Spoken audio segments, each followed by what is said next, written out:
The lamps are going out all over Europe. We shall not see them lit again in our lifetime.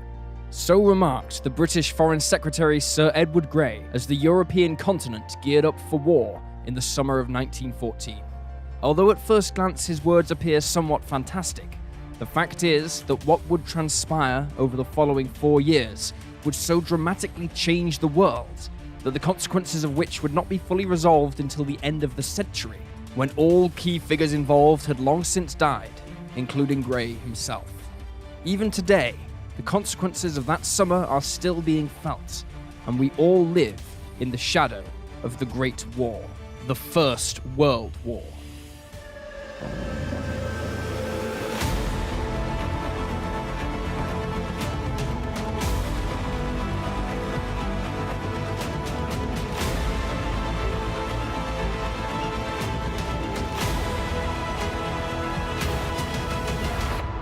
Welcome to Wars of the World.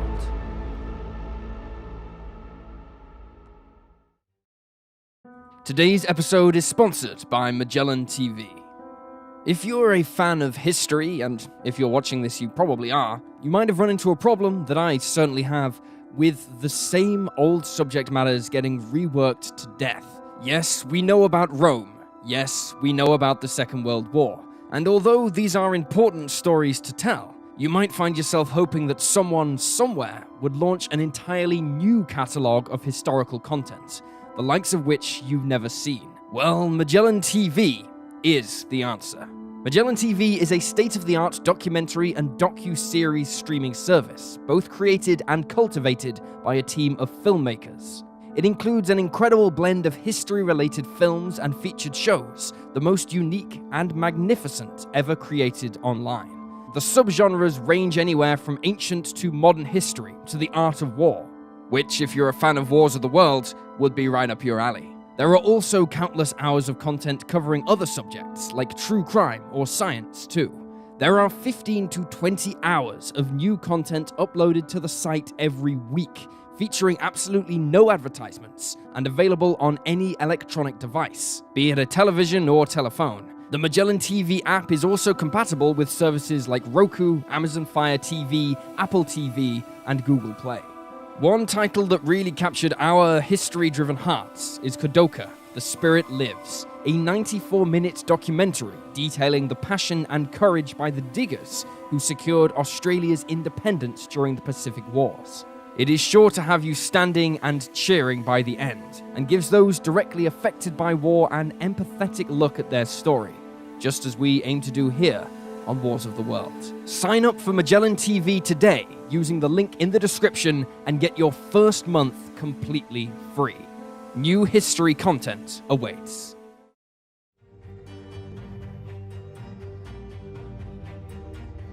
So, just what did spark this great calamity of history?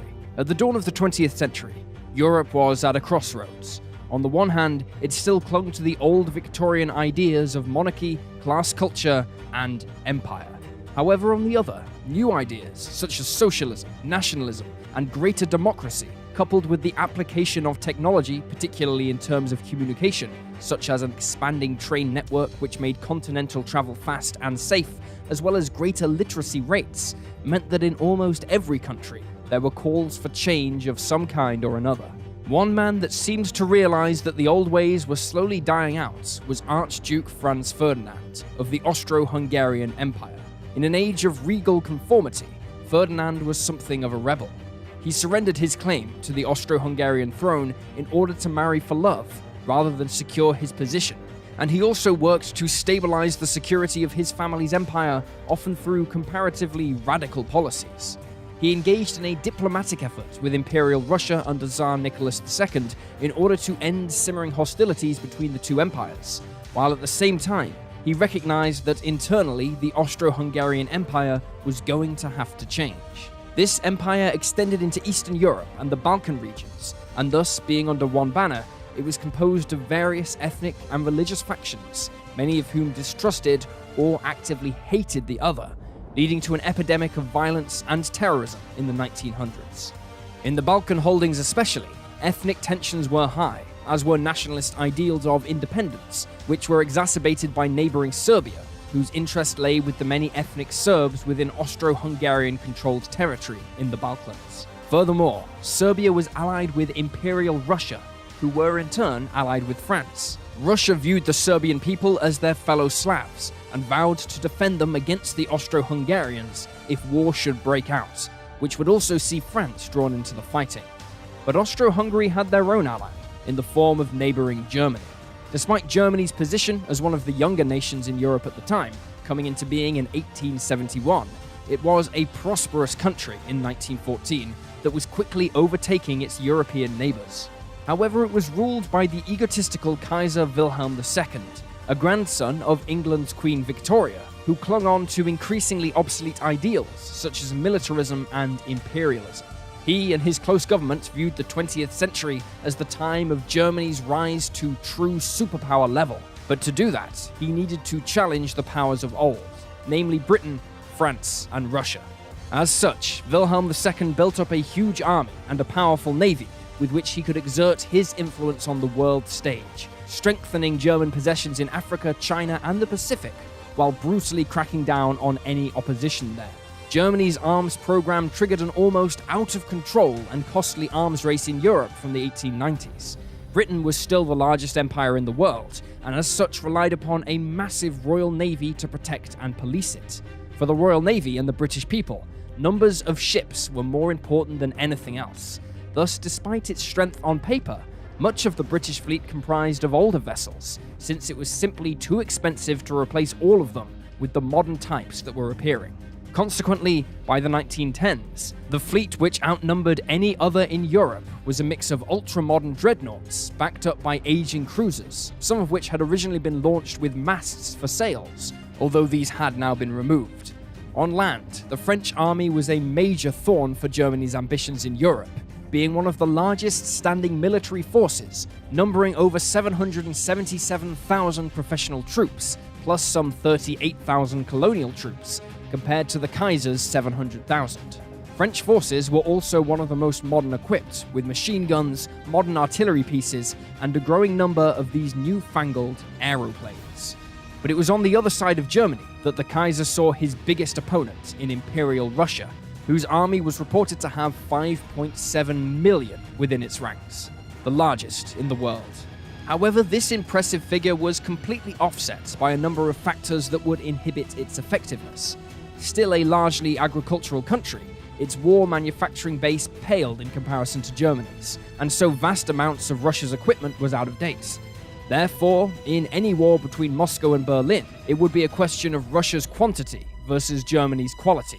And in that regard, Kaiser Wilhelm II was supremely confident that his own men would more than make up for the shortfall in numbers, even with France in the fighting on the west. There was also the ever-present threat of revolution in an increasingly turbulent Russia. Yet, despite this arms race, and the old game of military brinksmanship being played on the European continent, few truly believed war would actually come, instead relying on the concept of deterrence, with each side building up vast armies and navies with which to counter one another. The ongoing problem of terrorism and revolution, however, was not so easily kept in check. For his part, in attempting to address the growing problems within his country's empire, Franz Ferdinand even suggested a new monarchy be established, with the three main factions, one of whom were the Slavs, sharing the throne equally.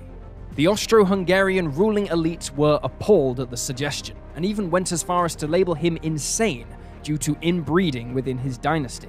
Their alternative was simply to crack down on any dissent, which only further fueled resentment. Nevertheless, Ferdinand continued to push for change in order to save the increasingly fractured empire. Then, in 1914, he decided to accept an invitation to visit the empire's territory of Bosnia, disregarding warnings concerning a nationalist movement in operation there named the Black Hand. Ferdinand and his wife's train arrived in Bosnia's capital on June 28, 1914, something that sparked outrage from the Serb population within Bosnia. For each year, June 28th is a national day of commemoration, for it marks the anniversary of the Serb victory over the Turks at the Battle of Kosovo in 1389. For members of the Black Hand, therefore, there could be no greater symbol for their cause than to assassinate a member of the Austro-Hungarian monarchy that was oppressing them on that date. At 10:10 a.m., Ferdinand and his wife Sophia were traveling in an open-top car so they could wave to the crowds lining the streets when a grenade was thrown at them. This attack failed as Ferdinand's driver saw the weapon being hurled and sped up, leading it to detonating beneath the car behind theirs. However, by some incredible twist of fate, later in the day, as Ferdinand and Sophia were being driven back to the palace where they would be staying, the driver took a wrong turn into a side street and into the path of Gavrilo Princip, a member of the Black Hand. Seizing his opportunity, he took out a pistol and shot the couple. The two died on the way to hospital, Ferdinand clutching the woman he loved until his last breath. The nationalists celebrated their victory, but they had no idea what they had just unleashed on the world.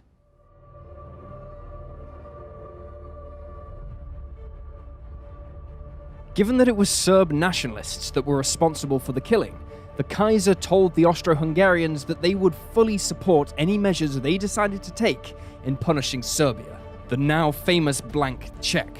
But behind closed doors, Wilhelm was secretly pushing for war. He wanted the Austro-Hungarians to invade Serbia, even though it would likely spark off war with Russia, who he believed could be defeated quickly, since the Russian army, while large, was tactically and technologically inferior, and Russia itself seemed constantly on the brink of revolution. He also believed that the combined might of Germany and Austro-Hungary could keep France at bay if they honored their alliance with Russia and intervened. This would, in his mind, finally allow him to achieve military dominance over Europe and establish Germany as a true superpower militarily and not just economically.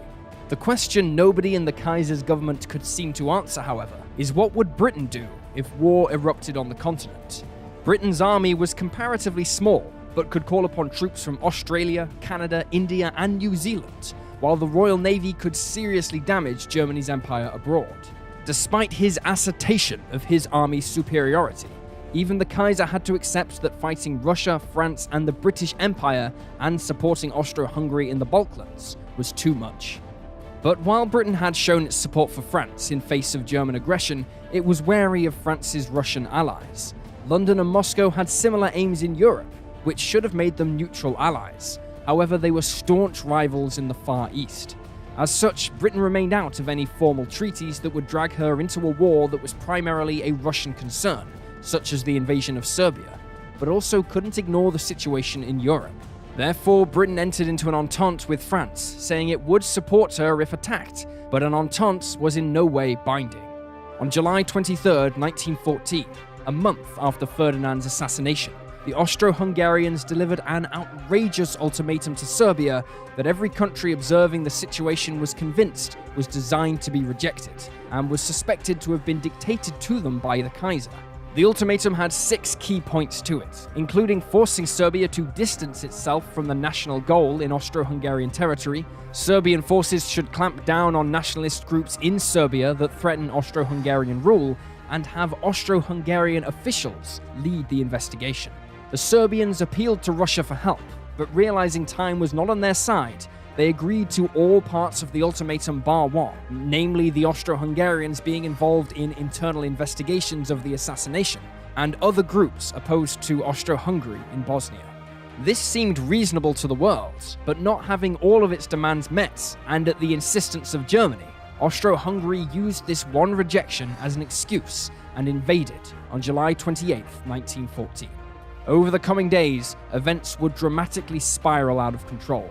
Russia had begun to mobilize in the wake of the ultimatum, and Germany responded in kind before the Kaiser declared war on Russia on August 1st.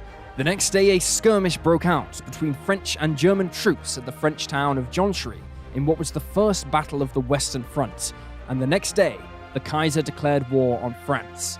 France now turned to Britain for support, but Britain, although alarmed at the situation, was more preoccupied with an impending uprising in Ireland than events in Europe, and remained undecided about what to do. Kaiser Wilhelm wanted a swift victory against France, and attacked the so-called Iron Gates of Paris at Longwy, knowing that if the French were defeated there, then the country could be flooded with German troops and forced to surrender to his terms. However, he made the mistake of sending his troops through Belgium, which had declared itself neutral when the fighting broke out. Britain had a treaty with Belgium safeguarding their neutrality, which the Kaiser dismissed as little more than a piece of paper. This blatant disregard for Britain's word forced London to finally declare war on Germany and Austro-Hungary on August 4th. On August 7th, 1914, the first troops of the British Expeditionary Force landed in France and marched towards the advancing Germans in Belgium and northeastern France. Unlike the brutal trench warfare that would come later, the early days of the war were quite fluid in nature, with a rapidly changing strategic picture making reconnaissance a top priority for both sides, and new technologies would provide the answer. However, while this was happening, unbeknownst to anyone, the Kaiser had secretly entered into an agreement with the Ottoman Empire, led by modern-day Turkey, bringing them in on his side. Together, Germany, Austro-Hungary, and the Ottoman Empire formed the Triple Alliance, with the Ottoman Empire bursting into the war on October 28, 1914, by attacking Russian ports in the Black Sea, leading to Britain, France, and Russia formally declaring war on them on November 4th. The Kaiser had seduced the ailing Ottoman Empire into joining Germany by his forces' string of early victories and the promise of territorial gains, while at the same time warning of the consequences if they didn't join. Thus, every major power in Europe was now thrown together in war. Together, the Kaiser's Germany and his allies became known as the Central Powers. With many of those countries having empires, the fighting inevitably spilled over into other parts of the world, eventually encompassing parts of Africa as well as the Middle East and Far East. Proof of this was provided barely a week later, after the start of hostilities, when the German ship SS Pfalz was fired on and captured by Australian forces south of Melbourne, 8,500 miles away from Serbia. Just a few days after that, British Empire and French forces invaded and captured Togoland in West Africa.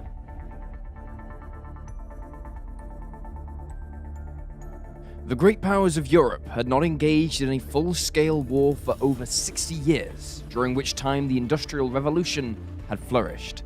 As such, the technology of war had dramatically changed the dimensions of battle, but sadly military tactics often failed to keep pace, even to the extent that in the opening battles, many French troops still adorned themselves in the traditional blue tunic, rather than the subdued colors they would later use to prevent them standing out to snipers. Perhaps the most significant development in weaponry was the machine gun. While there are variations of machine guns, they all work in a similar manner, whereby the energy created in one bullet being fired helps reload the next bullet almost instantaneously. The result is a weapon that allows one man to fire 400 to 500 rounds a minute, whereas before, using traditional bolt-action rifles, he could only discharge at best 10 to 20. This had a major impact on traditional tactics that still prioritized the importance of the massed cavalry charge, with soldiers on horseback over open plains. When the war was barely a month old, nearly 750,000 casualties had already been suffered by the major combatants on the eastern and western fronts, and it was thanks largely to the perfect storm of obsolete tactics in the face of this new, dreaded weapon. Never before had such death been inflicted in war on such a scale, and the war itself was barely 30 days old. Another tool for war that would come to the fore very quickly was the aeroplane. Despite having been invented by the Wright brothers just 11 years previously, early skepticism of the aeroplane in a military role quickly gave way to enthusiasm, as military leaders realized it was a useful tool for locating the enemy and coordinating artillery attacks. On September 2nd, 1914, with the Allies on the Western Front in full retreat and Paris seemingly on the verge of falling, a French aircraft spotted a weakness in the German lines, and this allowed the Allies to successfully counterattack. In doing so, they saved Paris, and possibly France itself, from falling, dramatically changing the course of the war. It was the first time in history an aircraft had overwhelmingly affected the course of a war. In fact, aeroplanes on both sides became so good at reconnaissance and artillery spotting that both sides realized they were going to have to come up with a way to stop them. Pilots therefore began experimenting with ways to destroy an enemy aircraft they encountered in the air, and this led to some bizarre experiments, such as using an anchor to snag enemy planes. The obvious answer was to fit guns on the aircraft, but many of the early machines were too underpowered to carry machine guns. Instead, their crews tried firing pistols and rifles at enemy pilots, which was sometimes enough to only warn an enemy off, since actually hitting the plane was all but impossible.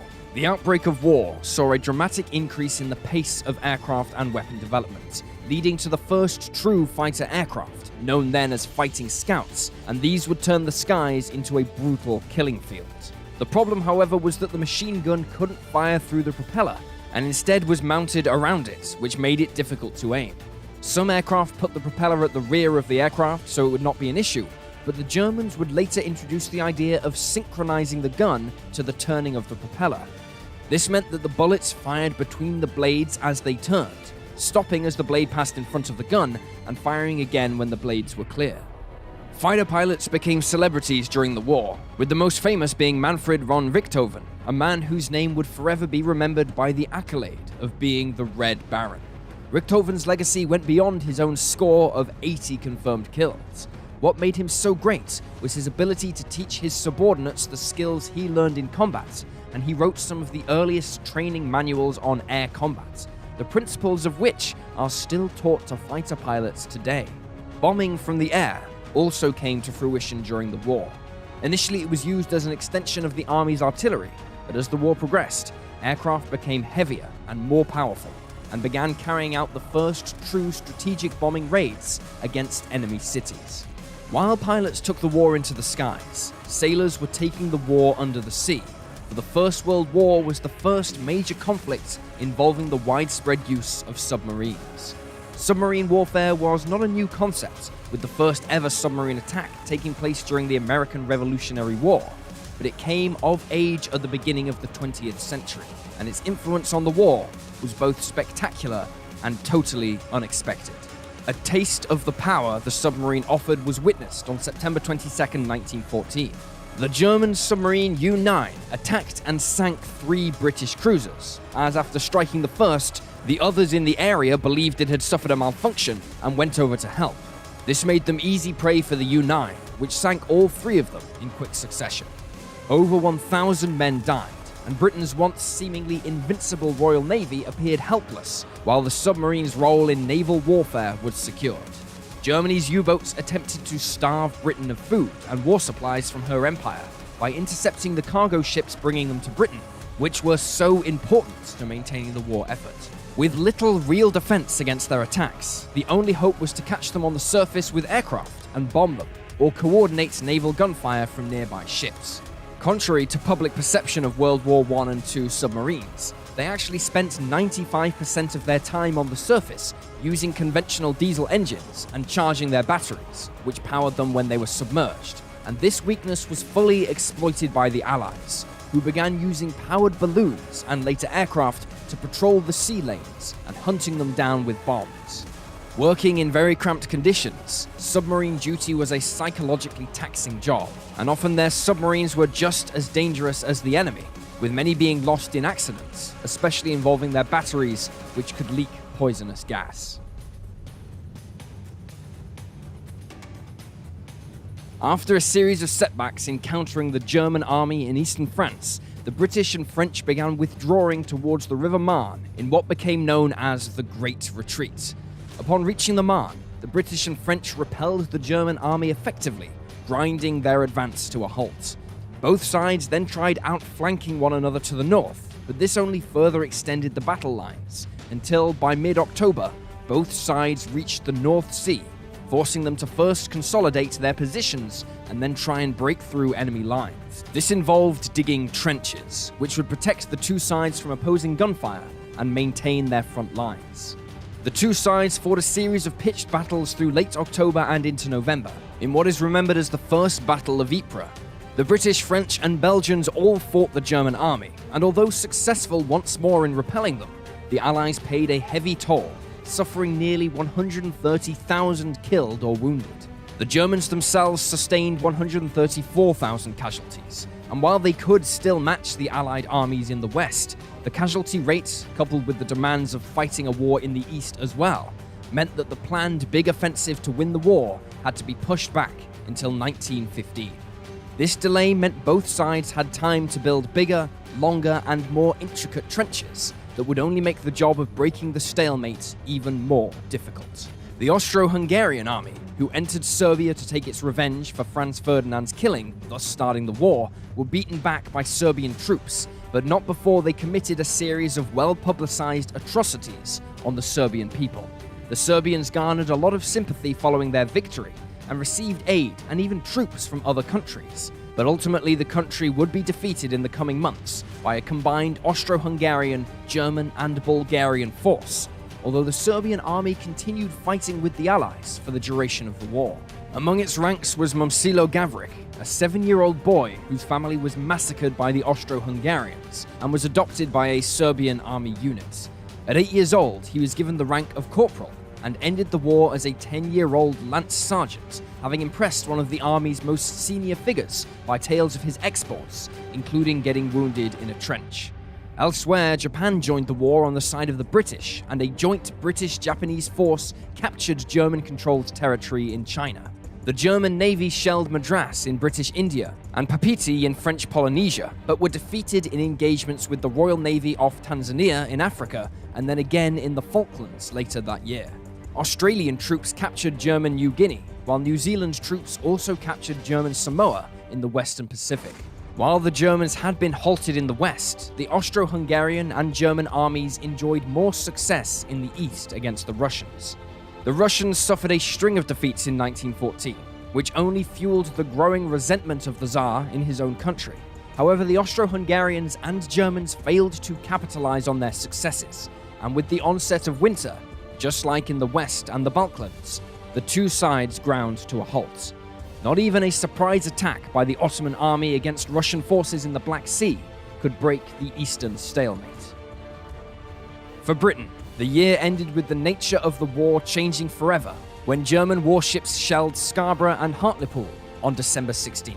Convinced of their naval superiority, the attack proved that Britain's fleet couldn't guarantee her protection, and the civilians killed became almost martyrs for the recruitment of new soldiers to replenish losses. This was further exacerbated by the first air attacks on Britain the following year by German Zeppelins.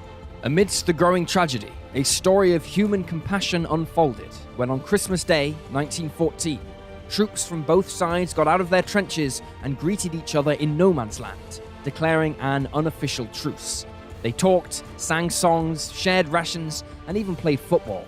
The generals were furious, however, believing that this was fraternizing with the enemy and would foster hesitation before an attack.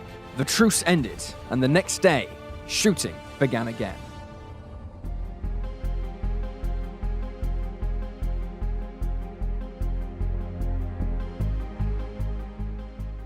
Life in the frontline trenches was extremely taxing on the troops, both physically and mentally. It would take around 450 men 6 hours to dig just 275 yards, and this often occurred at night so as not to alert the enemy that a trench was being extended. Although the size and design of the trenches varied depending on what could be dug by hand, a typical British trench was 7 foot deep and 6 foot wide, which was deemed sufficient enough to offer a degree of protection from enemy shells and machine gun fire. Mud and flooding during rainy periods was forever a problem, because not only did it cause injuries, such as trench foot, where the skin has rubbed away against the sides of the soldiers' boots, but it also proved to be a breeding ground for disease. The damp also weakened the trench walls, meaning there was a constant fear of them collapsing. Destroying a narrow trench with an artillery shell was an extremely difficult thing to do, with the only effective method being to saturate the area with heavy shells. Thus, the men often found themselves standing around in the mud and water in cramped and claustrophobic conditions, while shells exploded around them, all the while wondering if the next shell would score a critical hit. When a shell did land inside a trench, it was carnage, with the trench no longer offering any protection, and instead directing the blast towards the men. Later trenches would be dug in zigzag patterns to limit this problem, as well as prevent enemy soldiers who invaded the trench firing straight down the line. The misery of trench life was often compounded by the poor quality of the food served to the troops, particularly in the early days of the war. British troops famously learned to despise the biscuits dished out to them, which were often so tough to eat that they cracked the soldiers' teeth whenever they bit into them. An often overlooked part of trench life were the prolonged periods of boredom, which was a real fear for the military leadership, because they were worried that this would encourage pacifist or even revolutionary ideas. A typical day in a trench would see the soldiers awaken before sunrise and stand to, meaning they would ready their weapons for an attack. This would usually last 2 hours before standing down and having breakfast. They would then spend the next few hours repairing any damage to the trench and cleaning their equipment before lunch. In the afternoon, they would get a few hours downtime where they could read or write letters or get some rest before returning to stand to again around dusk and then sleeping. While being in the trench provided protection, the moment the troops began leaving it to conduct an attack was when a huge percentage of them would be killed. Finally, the men would have to climb out of the trench using ladders, which left them exposed to enemy fire as they went over the top and left them unable to retaliate. The men then had to walk across no man's land between the trenches because the generals believed that if the men ran, then discipline would break down and the attack would fail. But all this did was leave them exposed to machine gun fire, needlessly wasting lives until the enemy was simply overwhelmed by the numbers of men walking towards them. It was hell on earth. Between December 1914 and March 1915, the Allies attacked German positions in the Champagne region in an effort to break through the German lines. The operation was a success, but the gains were extremely minute on the grand scheme of things, and cost 93,000 Allied soldiers killed or wounded and 46,000 Germans. As the campaign came to a close, the British began the Battle of Neuve-Chapelle, which was aimed at relieving the German-occupied city of Lille. A German counterattack halted the British advance before they could achieve their goal, and both sides dug in once more. A few weeks later, the British achieved a breakthrough by digging a tunnel under the German lines on Hill 60 and planting explosives. The resulting explosion caught the Germans off guard and allowed the British to capture the hill, only to have it recaptured by the Germans a few days later.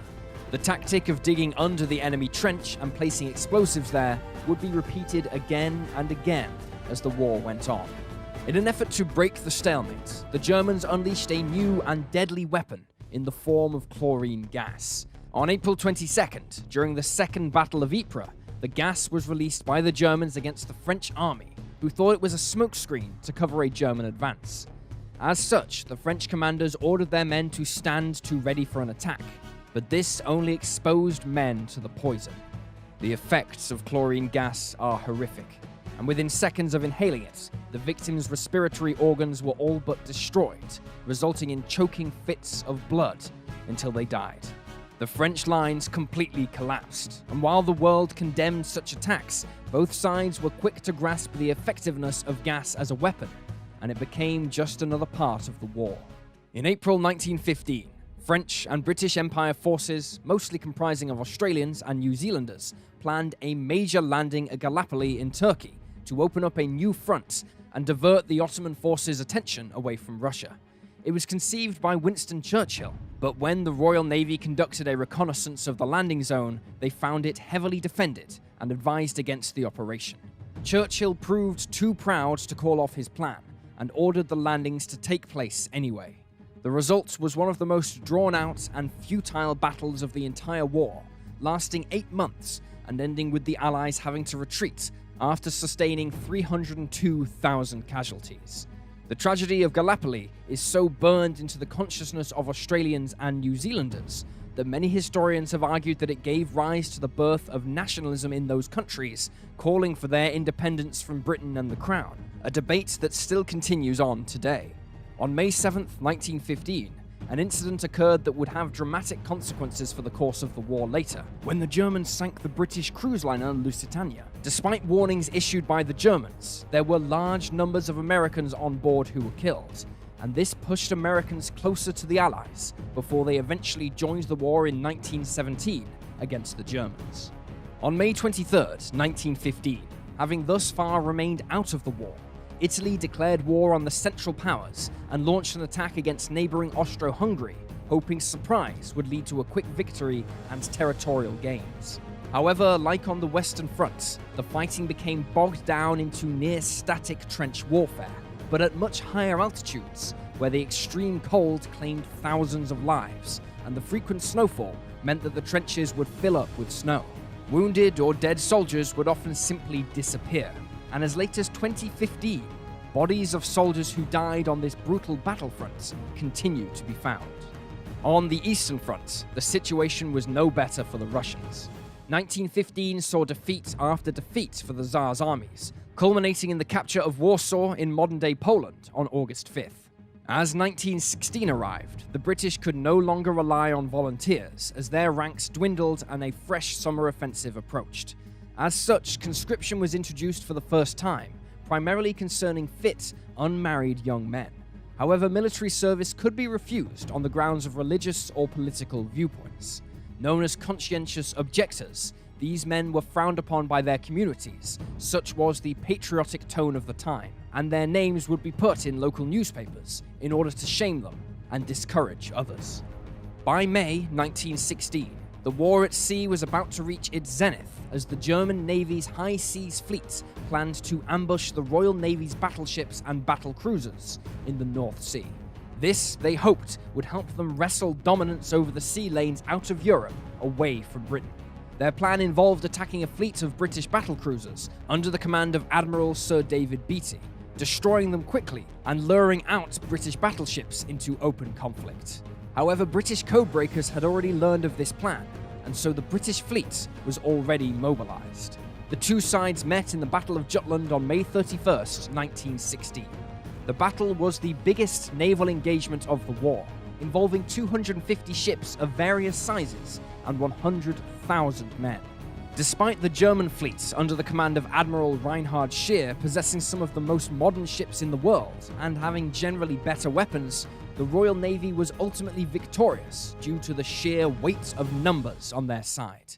The British lost 14 ships and over 6,000 men, but were still able to field a sizable, battle-ready force, whereas the Germans, who lost 11 ships, 2,500 men, and suffered many other damages, were on the verge of complete destruction, and so steamed for home.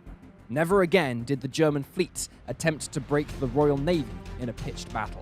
Instead, the war at sea became primarily fought by Germany's U-boats that continued to inflict heavy losses on British shipping. The Kaiser's U-boat campaign would prove remarkably successful right up to the end of the war, almost starving Britain into submission.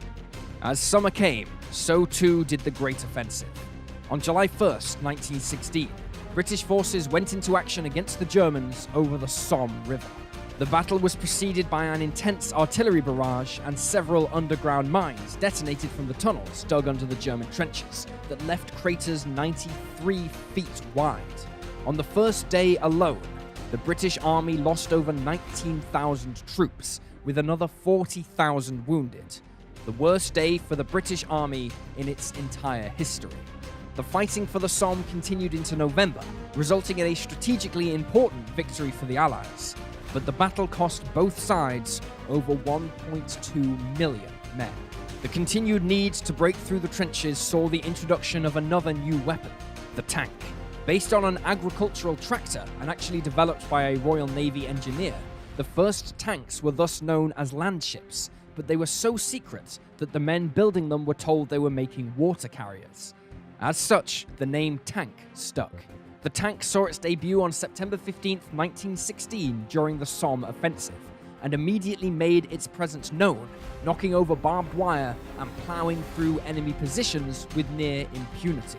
Their impact was so great that they became a vital part of any future battle plan. The Germans attempted to build their own super tanks, but when these proved unwieldy, they began using captured British and French ones. As the bloodiest year of fighting so far drew to a close, 1917 would see the start of the beginning of the end, not just of the war, but of the empires that began it.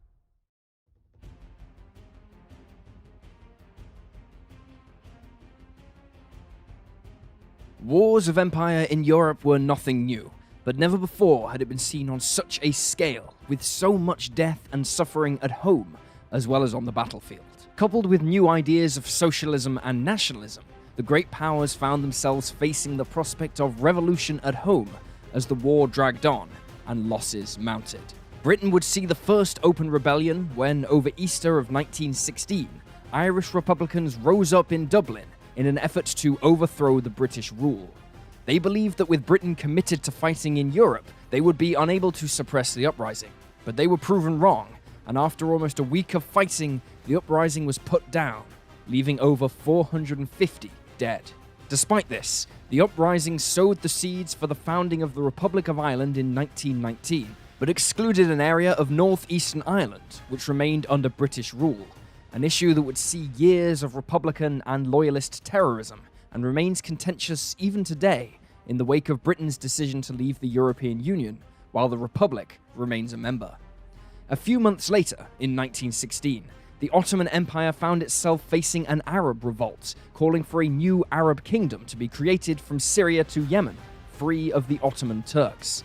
The fighting lasted until the end of the war, and not only helped ease the fighting on the eastern and southern fronts, but also saw the empire start to break up, until it collapsed in 1922. In Russia, the Tsar's hold on his country had been tenuous throughout his reign, but the war had only fueled the call for revolution, particularly from the Marxists, led by Vladimir Lenin. In the army, order and discipline was breaking down as the Russians suffered one terrible defeat after another, which saw officers resort to extreme measures such as mass shootings of deserters or drunks.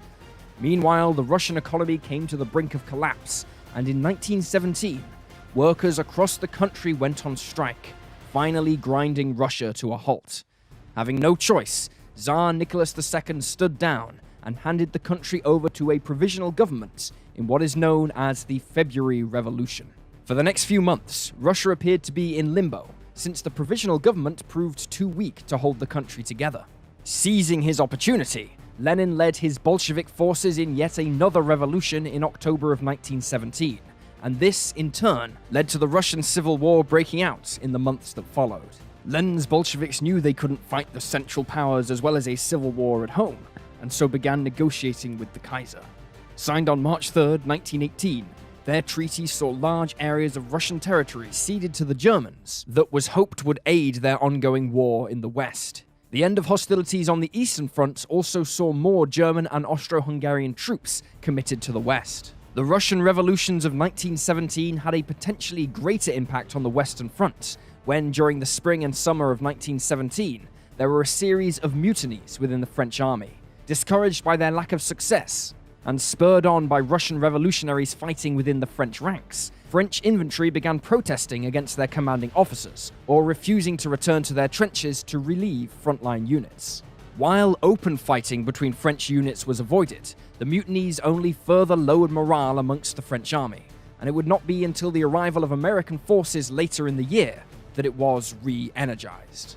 Under President Woodrow Wilson, the United States had maintained an officially neutral stance when the fighting broke out, which ultimately proved profitable, since American industry was contracted out to produce war materials for both sides, although ultimately, due to the British blockade, much of the supplies earmarked for Germany would never make it. Following the sinking of the Lusitania and the high loss of American life, opinion in Washington began to change, and a campaign was begun to get America into the war on the side of Britain and France.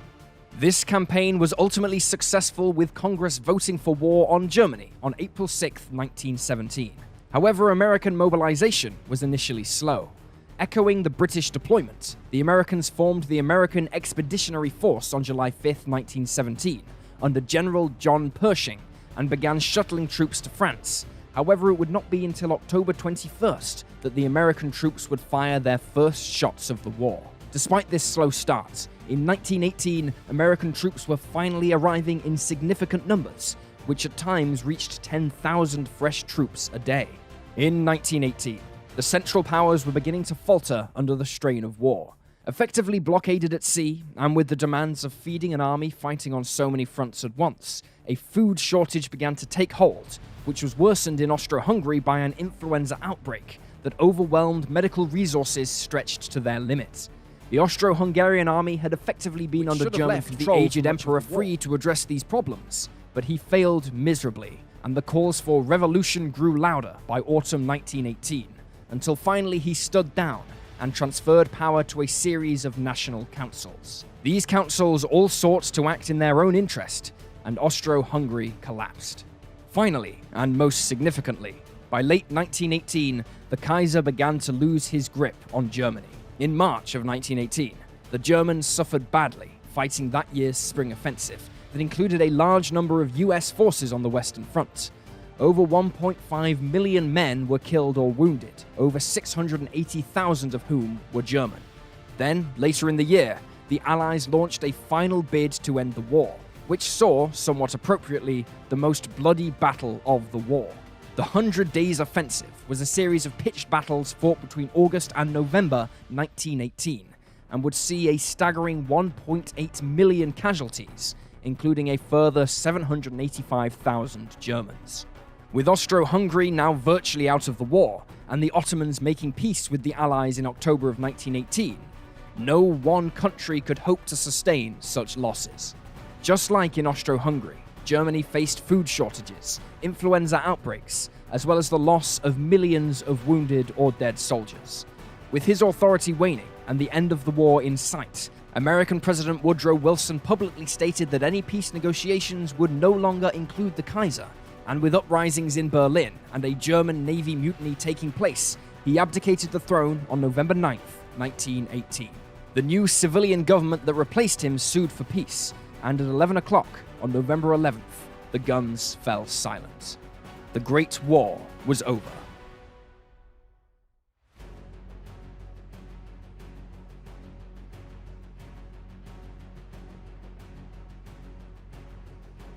Over 17 million people died as a direct result of the First World War.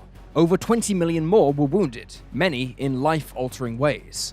The problem with these figures, however, is they ignore the deaths that continued as a result of the war in the years and decades after. The war had finally given the Bolsheviks in Russia the opportunity to seize power, and this sparked a civil war that would last another year and involve American, British, French, and even German troops fighting on effectively the same side against them. Ultimately, they would fail, and Lenin would create the Soviet Union out of what was left of Imperial Russia. The Russian Civil War would see an estimated 3 million people die through fighting or starvation. Additionally, the birth of this communist superpower would also see it at odds with the West and eventually give rise to the Cold War. That, in turn, led to a series of proxy wars fought around the world. It would even bring the world to the brink of nuclear Armageddon. While we can't be sure the Russian Revolution wouldn't have happened anyway, it is clear that World War I speeded up Lenin's plans. The collapse of the Ottoman Empire would also see wide-scale genocide, particularly against Christians within its borders, while the two countries where the Great War began, Serbia and Bosnia, would be led into a forced marriage to form Yugoslavia after the end of the Austro-Hungarian Empire's rule in the Balkans. Yugoslavia was mired by ethnic tensions throughout its lifetime, resulting in a series of bloody and brutal civil wars in the 1990s, in which wide-scale ethnic cleansing was carried out on an almost industrial scale. Even the victorious powers of Britain and France would suffer a difficult post-war period. The expense of the war, in economical and material terms, had greatly diminished their power, and the rebuilding process saw them in competition with one another. The old Anglo-French rivalry and suspicion quickly reared its head again, and both sides quietly began preparing for what they saw as the possible next war being between them. This sentiment was particularly felt in France, who believed that Britain was conspiring to weaken French currency on the international markets in favour of the British sterling. On the other side of the world, Britain and France's ally Japan also felt betrayed by the West, who began imposing arms limitations on the world stage through treaties such as the Washington Naval Treaty, which limited warship production. These treaties were intended to prevent another arms race, but overwhelmingly favoured the US and Britain, souring Japanese opinion and bringing forth calls for Japan to begin expanding its own empire in Asia. While the blame for the Great War was put squarely on the Kaiser, it would be the German people who would suffer for it while he went into exile in Holland. In the Treaty of Versailles that outlined the terms of peace, Germany was not only forced to accept the guilt of having started the war, but it was also humiliated and broken by some of the harshest terms ever inflicted on a country. One man loathed the terms of the treaty perhaps more than anyone else. He would go on to leave a growing political party in Germany that vowed that the Treaty of Versailles would be abolished, and Germany would once more rise to greatness. His name was Adolf Hitler.